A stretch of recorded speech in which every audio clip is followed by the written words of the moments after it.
Welcome back to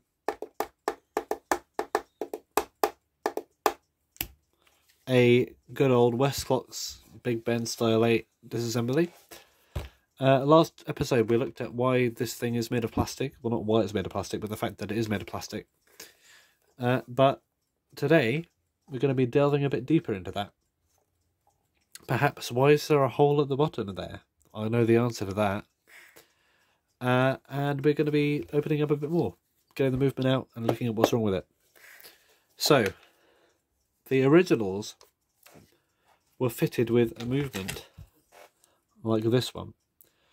Overseas people from North America, you might be thinking, what on earth is this thing I've got in my hands right here? This is the Scotland movement, made in Scotland.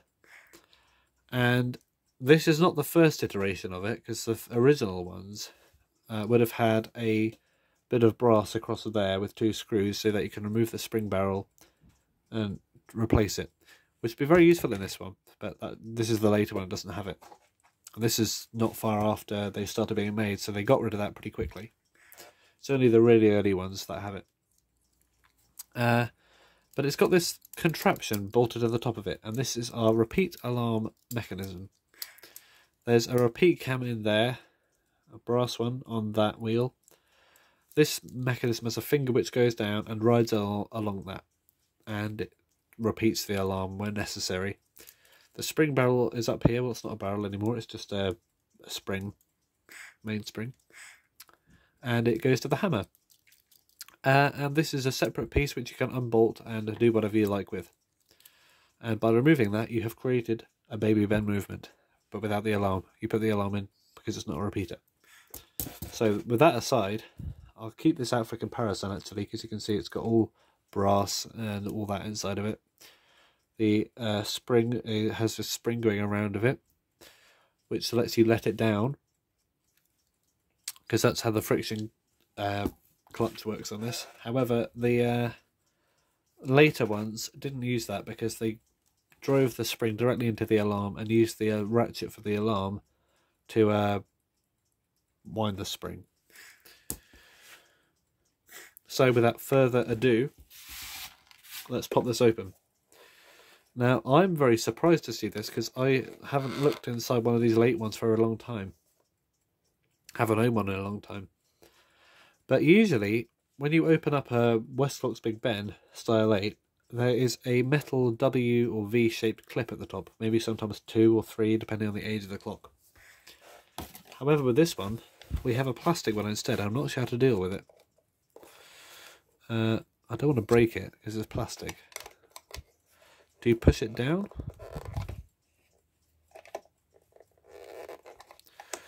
I've not seen the likes of this ever before. I love a surprise. I don't know why I always spoil myself in videos. Maybe we can try undoing the bottom first. Can we take this out of the bottom?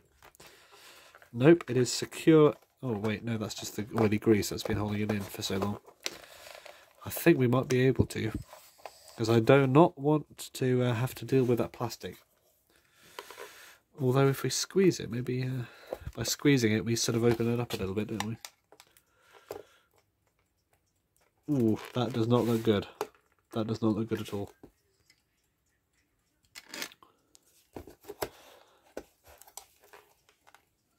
I do not want to do that.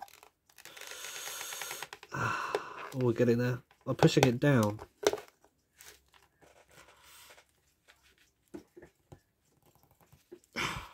Oh, so close. Yeah, so close.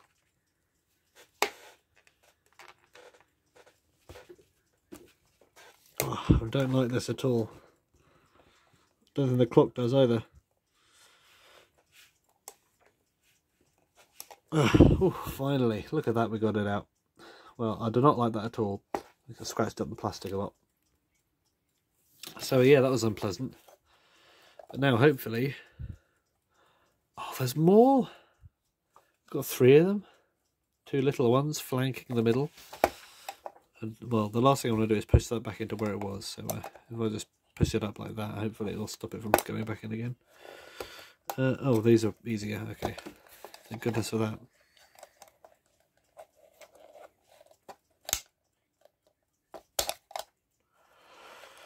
When one comes out, the other one pops back in again.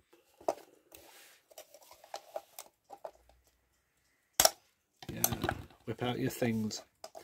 Right, this is not coming out. It's difficult to know which is resistance caused by actual parts in the way, which is resistance caused by the oily grease. Or greasy oil, whatever it is. Because look at that. It's gross. Gross McGross. Grosser Jack.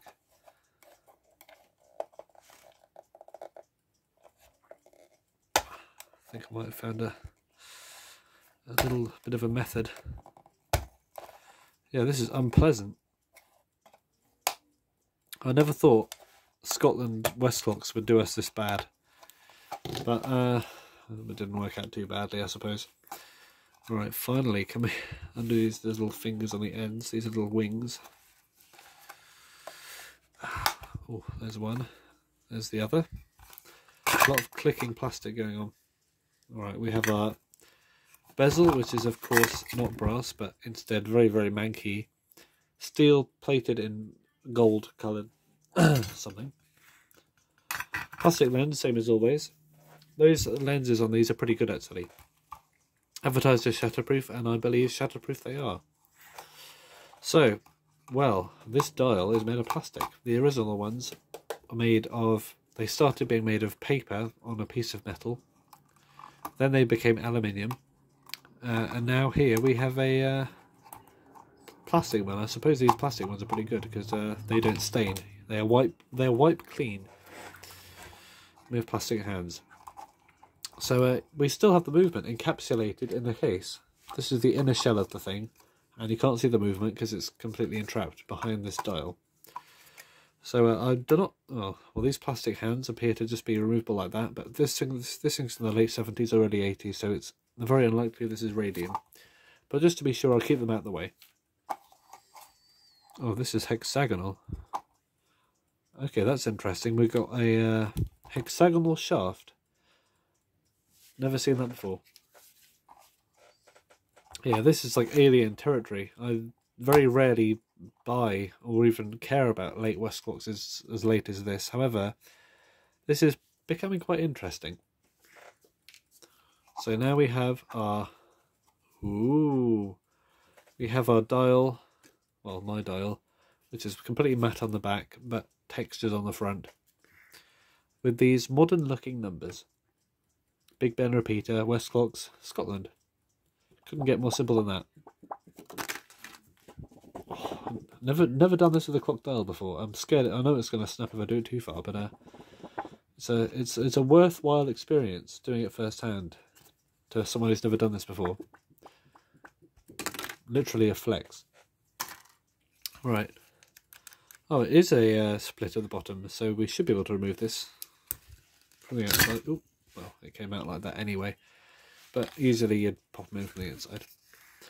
So, yeah, we can see plastic wheels. This must be a very late one. I reckon this is early 80s. These were not date stamped, I don't think. They usually have a code, such as this one, which is UK 3, which I think is a BATS number. But the earlier ones had a date code, such as... I don't know, 568 or something. So, one last step to take this thingy out. This is the hammer for the alarm, which is nothing like I've ever seen before. It's a piece of rubber. And then they have this, which is a steel rod in a brass sheath, but the steel rod is oxidized. And it means that it will no longer be able to ring. I don't have any spares of these. That is unusable. I'm sure I'll be able to free that up somehow. Alright. See the hammer moving around. Balance wheel looks okay. Just need to see what's wrong with the spring barrel. So here's the fun part. I haven't seen these in so long because, of course, I sold all my my late Westcloxes to make room for the early ones, which I prefer. But it's nice to be memorised of these things. These just pop over the things and hold the movement in. They just unpop like that. They don't unscrew. Like that. They just pop over the pillar nuts.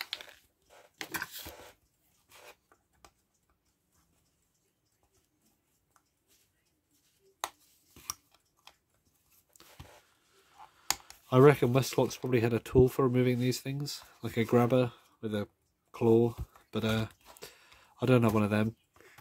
And it looks like a screwdriver's working fine. These are quite soft plastic actually, so they're not going to snap. Right, we still have rubber grommets, which is nice. And revealing the inside, we see a very nice sort of starburst pattern, sunburst pattern, which is for strengthening the plastic, no doubt. So, we have writing. Assembled in Scotland, Westclox no jewels, 0. Yeah, 0.